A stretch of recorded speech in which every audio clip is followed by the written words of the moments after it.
Olá, gente!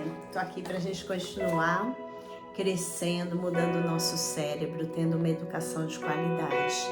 Para mim, educação nas mãos certas é ter educação na mão daquela pessoa que entende que conhecimento tem que mudar a vida da gente.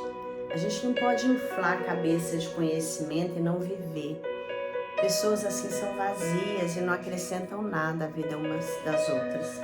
Mas quando a gente usa o conhecimento para mudar, para melhorar, para se tornar alguém que faz a diferença na sociedade, na família, em todos os lugares, aí sim a educação está nas mãos certas. E é por isso que esse canal existe. Meu desejo de repartir com você tudo aquilo que trouxe acréscimo à minha vida, que me fez pensar diferente, que me fez romper com padrões que me limitavam e que tem me levado cada dia mais a cumprir o meu chamado para que você também cumpra o seu. Então a gente vai começar falando com aquele que é o dono de todas as coisas, o Senhor do Universo, o Deus Todo-Poderoso que te ama, que te conhece, que tem um plano para a sua vida e que quer te usar. Ele não quer que você viva só para você. Ele não quer que a sua vida seja isolada num casulo, dentro da sua casa somente, não. Ele quer que tudo aquilo que Ele tem te proporcionado sirva de instrumento para mudar a vida das pessoas. E é por isso que eu estou aqui hoje. Então a gente vai orar.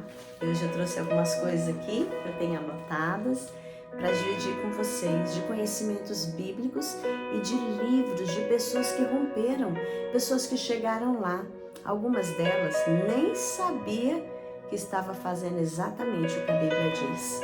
E é por isso que a Bíblia é o manual do fabricante, é um livro tão rico que muda a vida da gente, que traz um conhecimento que faz a vida superabundar. Porque a vida que Jesus dá é uma vida abundante. E quando a gente está longe disso, a culpa não é de Deus, é nossa. E a gente precisa se voltar para Ele. Então a gente vai orar agora e eu quero compartilhar as coisas que eu trouxe. Eu espero que seja uma aula bem gostosa, de segredos de especialistas, de coisas que eu tenho estudado e eu tenho visto que realmente vale a pena a gente viver.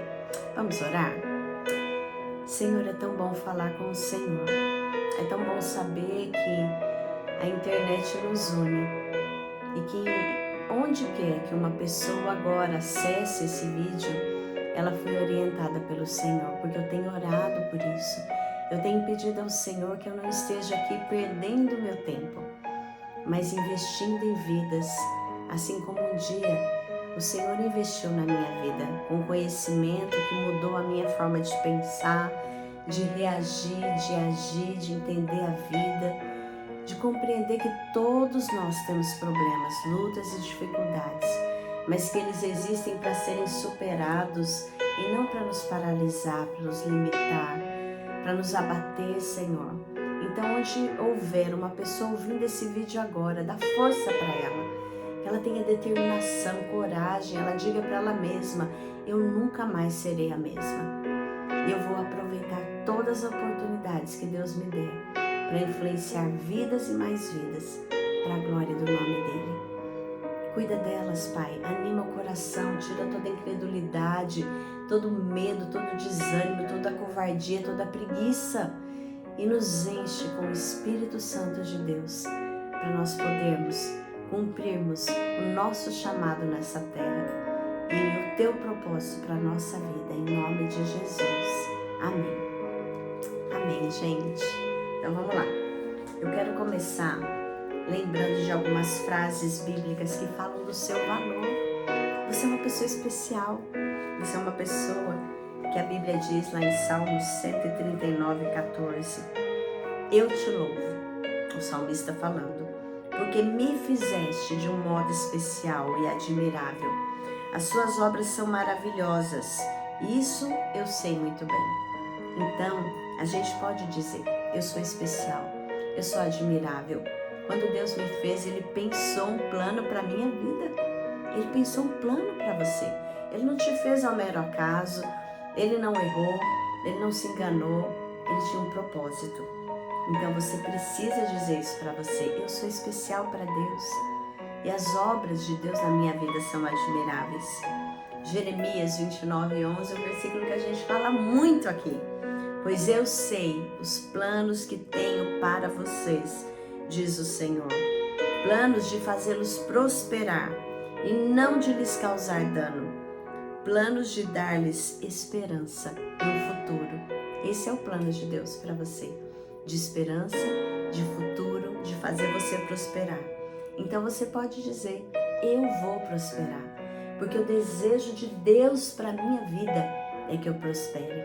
E quanto mais alto Deus quiser que eu vá, mais eu vou com a ajuda dele. Mateus 10:31. Portanto, não tenham medo. Vocês valem mais do que muitos pardais. O meu valor é grande para Deus. O seu valor é grande para Deus. Mas alguns textos a gente precisa lembrar que no meio das lutas é necessário ser perseverante. Segundo a Bíblia, tem algumas práticas e princípios que podem nos ajudar na perseverança. Então eu sei o meu valor e eu vou perseverar. Por quê? Porque lá em Provérbios 3, de 5 a 6, é dito que nós devemos confiar no Senhor de todo o nosso coração e não nos apoiar no nosso próprio entendimento. Às vezes a gente quer planejar a nossa vida e dizer tem que ser dessa forma. Se não for dessa forma, não vai dar certo. E Deus está nos chamando para confiar nele, para dizer, Senhor, nem tudo eu entendo, nem tudo para mim faz sentido, mas a partir do momento que eu entreguei minha vida, aliás, nas mãos de Deus, eu posso confiar que Ele vai me guiar. Então eu preciso fazer o exercício de Filipenses 4, 6 a 7, que é entregar toda a minha ansiedade, toda a minha preocupação nas mãos de Deus, porque Ele garante nesses versículos que a paz de Deus, que excede todo entendimento, vai vir guardar o meu coração e a minha mente em Cristo Jesus. Então, veio preocupação, Senhor, é contigo. Veio ansiedade, Senhor, é contigo. Eu não posso dar conta disso, mas o Senhor pode fazer muito mais do que eu estou pensando ou pedindo. Nós precisamos lembrar que é importante nesse processo estudar a palavra de Deus. Romanos 10:17 diz que a fé, você não quer ser uma pessoa de fé? Pois diz ali que a fé vem pelo ouvir e ouvir a palavra de Deus. Então eu preciso ter tempo diariamente para ouvir o que Deus tem para mim. Primeiro diretamente dele, lendo a Bíblia, depois com vídeos, com mensagens, com tudo aquilo que vai fortalecer essa fé. Vai mostrar para mim que não há impossíveis para Deus, que aquilo que Ele planejou para a minha vida, Ele vai cumprir e que eu devo querer mais. Isso não quer dizer que eu não sou grato pelo que eu tenho, mas eu devo ser grato pelo que tenho e aberto para tudo aquilo que Deus tem para mim. É importante que eu viva em comunidade. Hoje foi um dia super gostoso que eu me reuni com um grupo de mulheres que oram pelos seus lares, pelos seus maridos, pelos seus filhos. E nós nos unimos ali, procura lá no meu Instagram para você ver. E a gente estava ali cantando louvores, conversando, tendo comunhão, porque a Bíblia fala, lá no Salmo 133, que é na comunhão que Deus ordena a sua bênção. Então, quem está sozinho, quem faz questão de se isolar, está errado. Não é o que Deus quer para você. Ele quer que você esteja numa comunidade, que você faça parte de um grupo. E lá em Hebreus 10, de 24 a 25, fala que é importante a gente não abandonar a nossa congregação, como é costume de alguns. Algumas pessoas têm o costume, não deu certo, alguém falou uma palavra que você não gostou, vai embora, se isola, mas Deus não quer isso. Deus quer que a gente entenda que nós vamos conviver com pessoas difíceis e ainda assim, Ele quer que nós as amemos, que o amor de Deus nos una e que a gente entenda que assim como a gente tem defeitos, o outro tem e que a gente pode superar isso para viver em comunidade. Nós precisamos também lembrar do próprio exemplo de Jesus e saber que Jesus, Ele é aquele que suportou a cruz, que foi até as últimas consequências por nós, para cumprir o chamado dele. Já pensou se Deus te pedisse algo assim? Eu não sei qual é o propósito de Deus na sua vida, mas eu sei que quando a gente olha para Jesus, que não tinha nenhum pecado, nenhum erro, e foi até as últimas consequências para cumprir o chamado dele, nós podemos dizer: Senhor, eu sei que o Senhor sabe das minhas fraquezas, limitações, e eu quero cumprir o meu chamado, o meu propósito. Me ajuda, me capacita, me enche da tua presença, me enche da tua alegria, e eu vou te obedecer até cumprir aquilo que o Senhor tem para mim. O nosso foco deve ser na esperança, a esperança nas promessas de Deus. E lá em Romanos 5, de 3 a 5, ele fala que as tribulações, elas produzem em nós perseverança, perseverança caráter, caráter esperança. As lutas que a gente enfrenta na vida, elas não são para nos derrubar, elas são para que a gente possa realmente, cada dia, forjado pelas situações difíceis, se tornar pessoas fortes, melhores, mais sensíveis à voz de Deus, e que o nosso maior desejo seja ser aprovado pelo Senhor nessas lutas. Então, eu queria deixar essas palavras, primeiro vindas direto da palavra de Deus para nós. E eu queria falar de alguns livros, de autores, de pessoas de sucesso que chegaram lá. Eu anotei algumas frases, algumas observações sobre esses livros para que a gente possa aprender com eles. E eu queria começar falando de alguns livros aqui. Tem um livro chamado A Psicologia Financeira, é do Morgan Housel. Ele explora como as nossas emoções e os nossos comportamentos influenciam nas decisões financeiras. O livro discute a importância de entender a psicologia por trás do dinheiro e como isso pode impactar a construção de riqueza. Ele oferece insights sobre como pensar a longo prazo e evitar armadilhas emocionais. Já é falado que muitas pessoas, às vezes, porque tiveram alguma privação na infância, começam a gastar dinheiro naquilo que foi a privação, porque elas acreditam que agora eu tenho que suprir aquilo em mim. E a gente tem que ser mais esperto que as emoções. Eu já falei que o nosso subconsciente ele é gerido pelo que a gente pensa. Então, se você pensa errado, você sente errado e aí você age errado. Por isso que é importante a gente pensar certo. E a gente pensar: Senhor, tudo que o Senhor tem, eu quero para a minha vida, mas eu quero usar com bom senso. Não baseado no que eu fui privado lá, mas o que eu posso fazer para que a minha vida, da minha família, das pessoas que me cercam tenham um sentido agora. Outro livro importante que é O Segredo da Mente Milionária, né?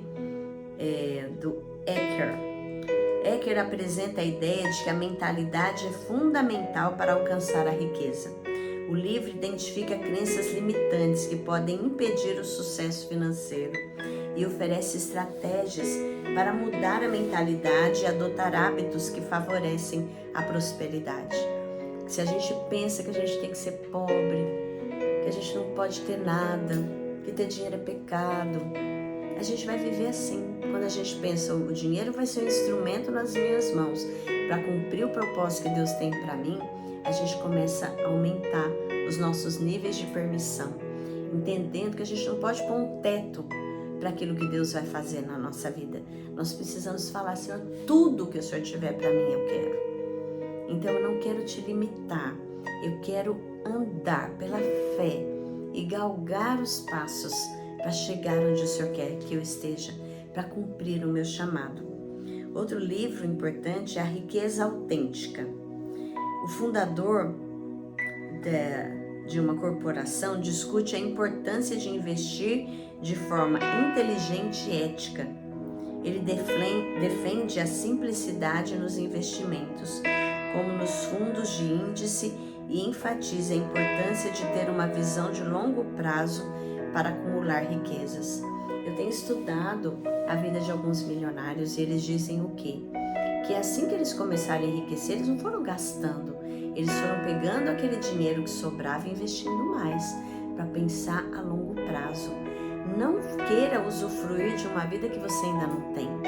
Conquiste essa vida, poupe, guarde, faça bons investimentos para que lá na frente você possa usufruir. O Investidor Inteligente, do Benjamin Graham, acho que é assim que pronuncia, preciso melhorar. Ele é um clássico e ele continua a ser uma referência essencial para os investidores. Ele ensina princípios de investimento que ajudam a construir riqueza de forma segura e sustentável, focando na análise fundamental e na paciência. Enriquecer é um processo e a gente tem que saber esperar. Então é importante que a gente dê uma estudada nos livros, nas coisas que tem por aí.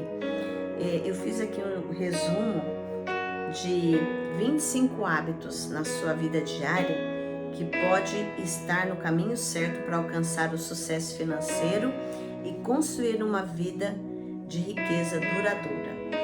Então, isso aqui também é baseado num livro e, no geral, 25 hábitos que o tornam rico é um guia fortalecedor para quem deseja quebrar os princípios básicos da construção da riqueza e criar hábitos que podem mudar o seu futuro financeiro.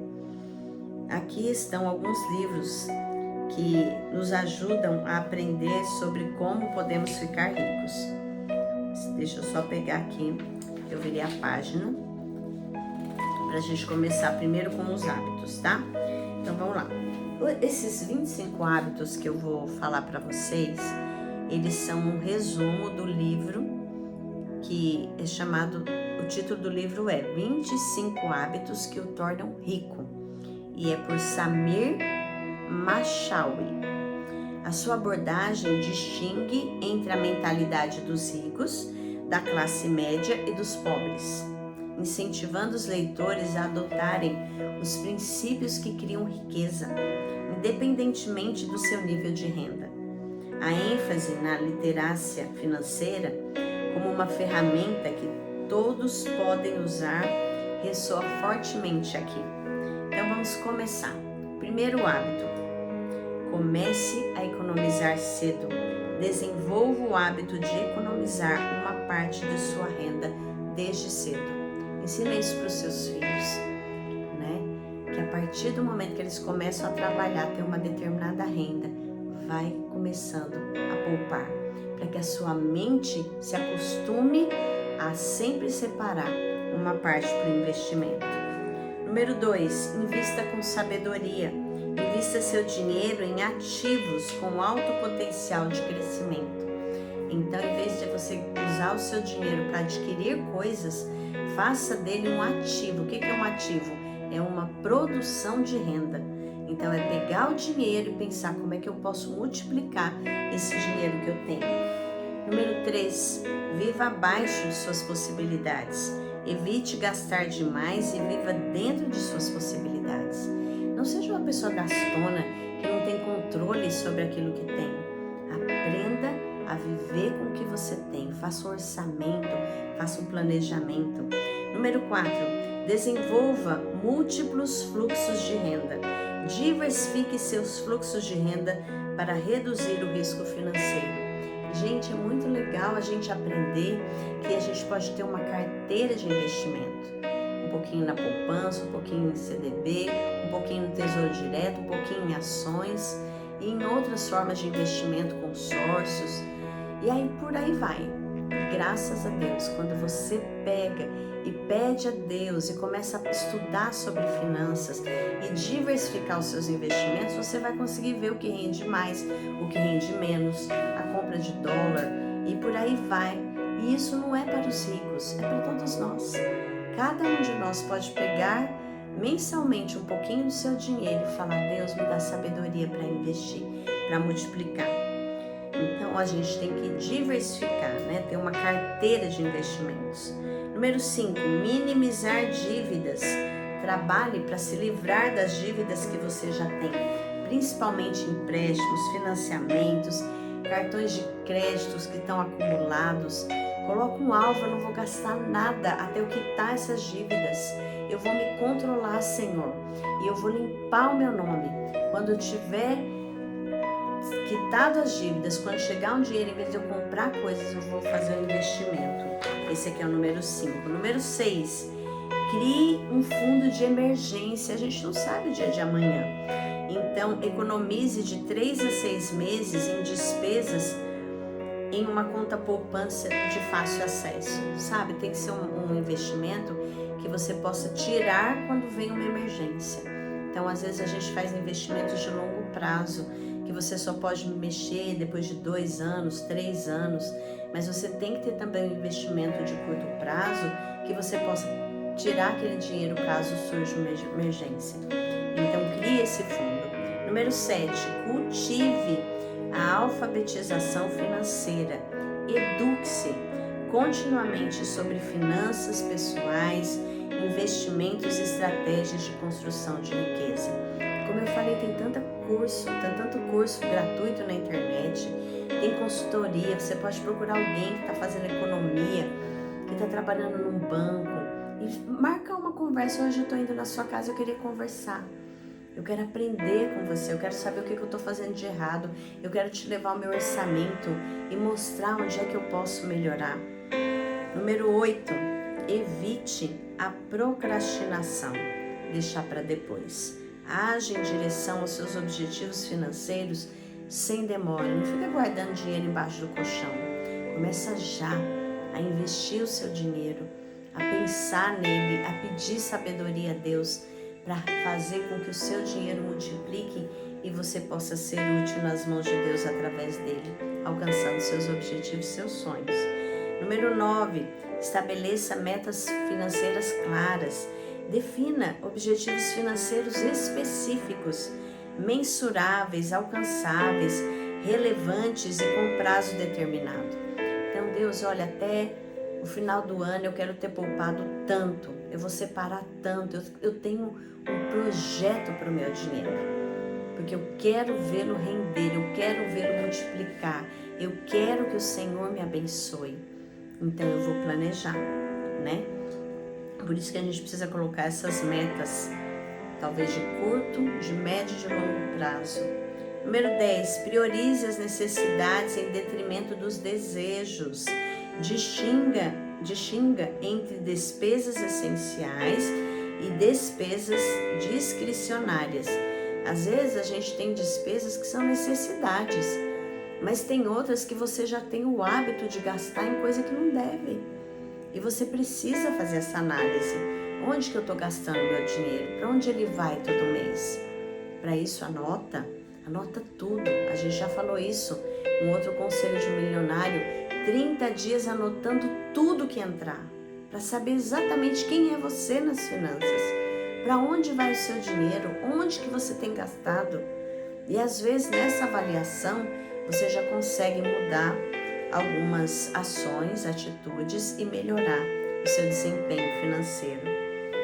Número 11, desenvolva uma perspectiva de longo prazo. Concentre-se no crescimento financeiro de longo prazo e não nos ganhos de curto prazo. Então tem, como eu falei, diversificando a sua carteira financeira, você tem que ter um investimento para longo prazo também. Número 12, diversifique seus investimentos. Distribua seus investimentos por diferentes classes de ativos para minimizar o risco. É muito parecido com o que a gente leu anteriormente, mas é o resumo do livro, tá? Número 13, monitore e ajuste. Revise regularmente o seu progresso financeiro e ajuste suas estratégias conforme necessário. Às vezes você está fazendo de uma forma e você está vendo que não está tendo lucratividade. Então é importante rever se o caminho que você tomou está dando certo, se você pode investir em outra coisa, se aquilo parou de trazer a rentabilidade que você esperava. Então é importante você examinar as suas finanças. Também aqui, número 14, evite a inflação no estilo de vida. Evite aumentar seus gastos à medida que a sua renda aumenta. Porque é assim que o pobre faz muitas vezes. Aumentou um pouquinho o salário, vou gastar mais. Não é isso que a gente tem que fazer. A gente precisa ter nas mãos para fazer bons negócios. Quanto mais dinheiro você tiver guardado, melhor é o seu poder de troca na hora de uma negociação. Então, em vez de gastar, junte. Esses dias eu vi uma moça que ela disse que com 18 anos ela tinha dinheiro já para comprar o carro dela, porque ela vinha juntando, mas ela, em vez de comprar o carro, quando ela fez 18, ela fez um mega de um investimento para poder ter uma rentabilidade, que aí com 22 ela tinha dinheiro para o carro, ela tinha dinheiro para um apartamento. Então cabe a gente pensar nisso, né? Cuidado com gastar demais à medida que a sua renda aumenta. Número 15, construir múltiplas fontes de rendimento passivo. Criar fluxos de rendimento que possam gerar riquezas sem exigir envolvimento direto. Existem cursos desse mercado digital, né? De vendas online. Às vezes você pode ser uma pessoa que só repassa produtos, mas você precisa gerar vendas, gerar renda, aliás. Então essas fontes de rendimento passivo, elas são importantes. Número 16, mantenha-se disciplinado e paciente. A criação de riqueza muitas vezes requer disciplina, paciência e perseverança. Não é porque você, primeiro mês não deu nada, segundo mês não deu nada, continua. Uma hora tudo que você está fazendo vai trazer renda para você, e isso é muito importante, que a gente não desanime e persevere. 17, aproveite a tecnologia. Utilize ferramentas e plataformas digitais para otimizar suas finanças, investimentos e estratégias de construção de riqueza. Existem plataformas, existem consultoria, para que a gente possa olhar o que a gente tem, ver se a gente está fazendo o caminho certo, fazer esses ajustes. Então isso é muito importante.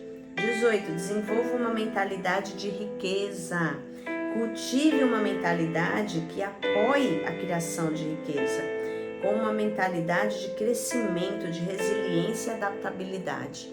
Então a gente tem que mudar a mente, tem que pensar, não, eu vou prosperar sim, eu quero chegar nos meus objetivos e eu vou chegar. Com resiliência, com disciplina, com estudo, com tudo que a gente já falou até agora, mas eu vou chegar lá. Mude a sua mentalidade. Número 19, construa uma rede de apoio. Cerque-se de pessoas que apoiam e incentivam seus objetivos financeiros. Como é importante ter apoio. Às vezes você pode nem ter apoio dentro da sua casa. Talvez as pessoas da sua casa estejam acomodadas, mas procure pessoas que estão fazendo investimentos. Comente com elas, diga que quer aprender, peça esse apoio e veja as oportunidades que podem surgir a partir do seu interesse. Então, todas essas coisas são importantes e a gente vai continuar. Número 20, mantenha-se informado, mas evite decisões emocionais. Mantenha-se atualizado com as novidades e tendências do mercado, mas evite tomar decisões financeiras impulsivas baseadas em emoções. Surgiu um produto novo, parece que todo mundo está enriquecendo, vai entrar nessa. Você precisa estudar. Nem tudo é para o nosso perfil. E a gente precisa ter sabedoria, sondar o terreno, aprender direitinho para ver se aquilo se aplica a nós e não agir apenas baseado em emoções.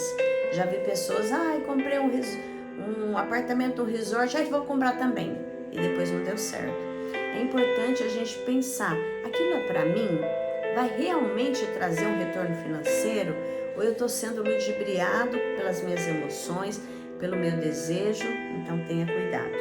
Número 21, priorize a independência financeira. Concentre-se em alcançar a independência financeira, onde a sua riqueza gere renda suficiente para cobrir suas despesas de subsistência. Então a gente precisa pensar, eu quero ser financeiramente independente. E para isso, quanto eu preciso ganhar? Onde eu preciso chegar? Qual a fonte de renda que eu vou procurar para isso? Qual a diversificação dos meus investimentos?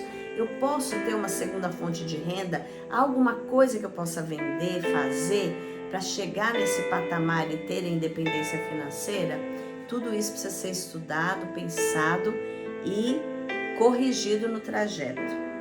Número 22. Desenvolva uma estratégia fiscalmente eficiente. Otimize a sua estratégia fiscal para minimizar as obrigações fiscais e maximizar as declarações após os impostos. Eu acho que isso aqui é tudo estudo. Não tem como fazer isso sem conhecer uma pessoa que lida com imposto de renda, que sabe o que você pode fazer para minimizar os impostos sobre o seu dinheiro e para poder te dar uma lucratividade maior. É estudo, é empenho, é dedicação de quem quer chegar lá. Número 23, elabore um plano patrimonial. Crie um plano patrimonial abrangente, incluindo testamento e designações dos seus beneficiários. Então, para que você está adquirindo coisas? O que você vai fazer com aquilo que você tem se um dia você partir? É conselho aqui, né? É importante a gente pensar nisso também. Eu estou adquirindo para quê? Por isso que a gente tem que ter um propósito divino. Por isso que a gente tem que querer enriquecer para mudar a sociedade, a humanidade, a nossa família, quem nos cerca, para ter um propósito. Porque se a gente um dia não estiver aqui, o propósito continua. Então isso é muito importante. Número 24. Priorize seguros e gestão de risco. Certifique-se de ter cobertura de seguro adequada e uma estratégia de gestão de risco para proteger o seu patrimônio. Gente, isso aqui é muito sério. Eu mesmo sou uma pessoa que por tempos não tive essa questão do seguro do carro, a gente precisa ter o seguro da casa, a gente precisa ter seguro, né? Porque se acontecer alguma coisa, alguma emergência, algum acidente, a gente tem que estar resguardado. Isso aqui é bem importante. E número 25, último, mantenha-se humilde e fundamentado. Mantenha uma atitude humilde e fundamentada em relação à riqueza, reconhecendo que a verdadeira riqueza vai muito além da riqueza financeira. Ao incorporar esses 25 hábitos em sua vida diária, você estará no caminho certo para alcançar o sucesso financeiro e construir uma riqueza duradoura. No geral, 25 hábitos que o tornam rico é um guia fortalecedor para quem deseja quebrar os princípios básicos da construção de riqueza e criar hábitos que podem mudar o seu futuro financeiro. Então, gente, isso é muito importante a gente olhar para esses conselhos de hoje, né? Eu vou parar a aula daqui a pouquinho e na próxima semana eu vou falar sobre outro livro, O Homem Mais Rico da Babilônia. Mas é importante que a gente olhe e a gente leve a sério aquilo que a gente está fazendo. Você não fez o curso A Riqueza que Me Pertence porque você não tinha mais nada para fazer. Você fez porque você quer mudar de mente, porque você quer chegar a todos os patamares que Deus tem para você. E você quer usar aquilo que Deus te dá para fazer diferença nesse mundo. Existem pessoas que precisam de você. Existem pessoas que precisam do seu conhecimento, da divisão da sua vida, do seu patrimônio. E tudo isso a gente precisa fazer baseado na palavra de Deus. É Deus que vê o seu futuro, é Ele que te colocou aqui, é Ele que te deu o que você tem e que pode te dar muito além do que você imaginou. Mas é uma coisa certa, a gente sempre tem dito isso. Foste fiel no pouco, sobre o muito te colocarei. Então, aquilo que você tem hoje é o que Deus quer que você use. E se você está usando bem o que você tem hoje, Deus pode te dar mais. Porque Ele vai confiar que você está fazendo um bom uso daquilo que você já tem. Deixa Deus te usar. Saia desse dia dizendo: Senhor, abre a minha mente. Eu não fui ensinado na matemática financeira desde criança. Talvez meus pais nunca pararam para me ensinar o que fazer com o dinheiro. Mas eu estou aqui desejoso de fazer bom uso daquilo que eu tenho e daquilo que está a caminho. Lembra, a gratidão atrai riqueza. Eu sou grato pelo que eu tenho, mas eu me abro para aquilo que Deus tem para mim. E aquilo que eu preciso corrigir na minha vida, para que não atrapalhe o fluxo da riqueza chegar a mim, eu vou corrigir. Das pequenas e das grandes coisas. Assista as outras aulas do curso A Riqueza que Me Pertence, que foi dado. Recapitule, veja se você está progredindo, avalie o que mudou E aquilo que ainda não mudou, deixe Deus mudar. Que Deus te abençoe e que a gente possa se encontrar na próxima semana para mais alguns segredos dos livros que eu tenho lido e que eu quero repartir com vocês. Deus te abençoe. Um beijão, gente.